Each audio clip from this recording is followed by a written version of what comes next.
9 मई को गदर मचाने वाला टोला आज नए हथकंडों से पाकिस्तान के खिलाफ वारदातें कर रहा है। पीटीआई की ऑफिशियल वेबसाइट से आर्मी चीफ के खिलाफ बातें हो रही हैं। वजीर आजम शहबाज शरीफ का वफाकी काबीना के इजलास से खिताब, कहा पूरी कौम इन हथकंडों को जानती है। इन्होंने पाकिस्तान की जड़ें हिलाने में कोई कसर नहीं छोड़ी, लेकिन पाकिस्तान के मफादात को बचाने के लिए हम पीछे नहीं हटेंगे।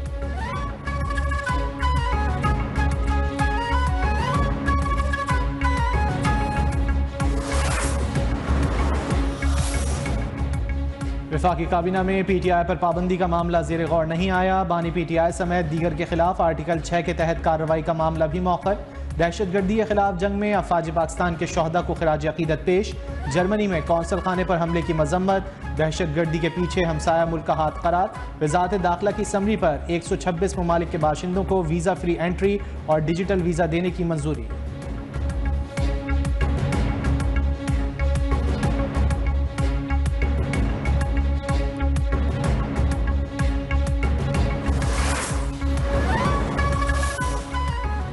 पीटीआई पर पाबंदी का फैसला इत्तेहादियों से मुशावरत के बाद होगा। 9 मई का एतराफ करने वाले को मर्सिडीज में अदालत बुलाया गया। एहतजाज की कॉल का एतराफ करने वालों को गुट्टू सीयू कहा गया।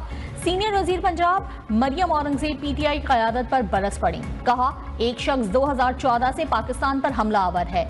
यह एतराफ जुर्म का नहीं, सजा देने का वक्त है।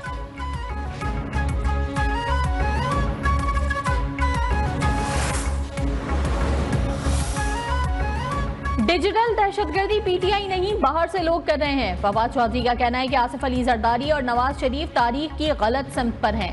इनका जो भी साथ देगा वो तारीख से नजर नहीं मिला सकेगा। लोगों ने ढूंढ ढूंढ कर पीटीआई उम्मीदवारों को वोट दिया। बानी पीटीआई मजलूम है।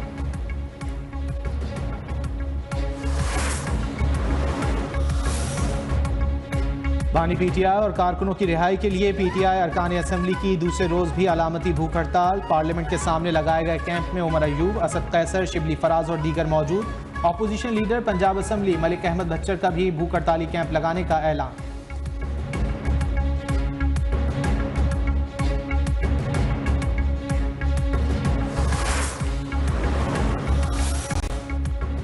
चाहता हूं जब भी मार्शल लॉ का खतरा हो अदालतें खुली हुई हों। जस्टिस अतर मिनल्ला का न्यूयॉर्क बार से खिताब, कहा काश 5 जुलाई और 12 अक्टूबर को भी अदालतें खुली होती जब मुंतखब वज़ीर आज़म को हटाया गया। जज को तनकीद से खौफजदा नहीं होना चाहिए।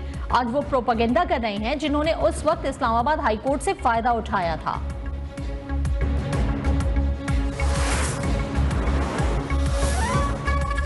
सोशल मीडिया पर प्रोपेगेंडा और नफरत फैलाने वालों के गिर्द घेरा तंग। पीका एक्ट के तहत ट्रायल के लिए खुसूसी अदालतें तश्कील। सेक्रेटरी इत्तलात पीटीआई रऊफ हसन और दीगर का ट्रायल नई अदालतों में होने का इम्कान।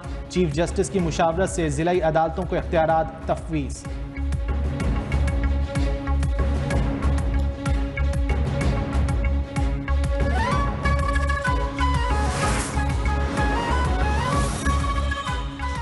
लाहौर हाई कोर्ट में बुशरा बीबी के मुकदमात की तफसीलात फराहम करने के लिए दरखास्त पर समाअत। अदालत ने आईजी पंजाब और महकमा एंटी करप्शन से मुकदमात और इंक्वायरीज की तफसीलात तलब कर ली। केस की मजीद समाअत के लिए 26 जुलाई की तारीख मुकर्रर।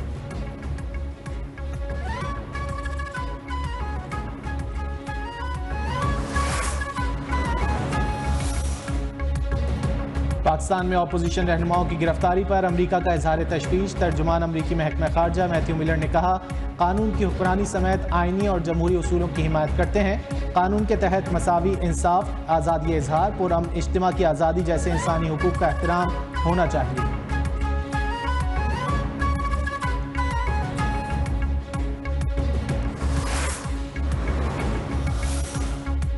इस्लामाबाद हाई कोर्ट ने लापता अफराद के मुकदमात के लिए लार्जर बेंच तश्कील दे दिया।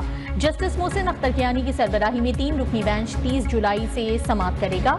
जस्टिस तारिक महमूद जहांगीरी और जस्टिस अरबाब मोहम्मद ताहिर भी लार्जर बेंच का हिस्सा होंगे।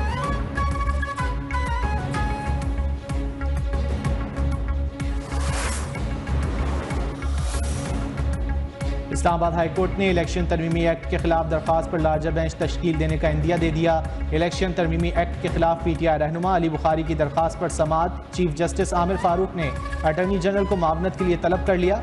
वजारत कानून और इलेक्शन कमीशन को भी नोटिस जारी करके 10 रोज में जवाब तलब कर लिया गया।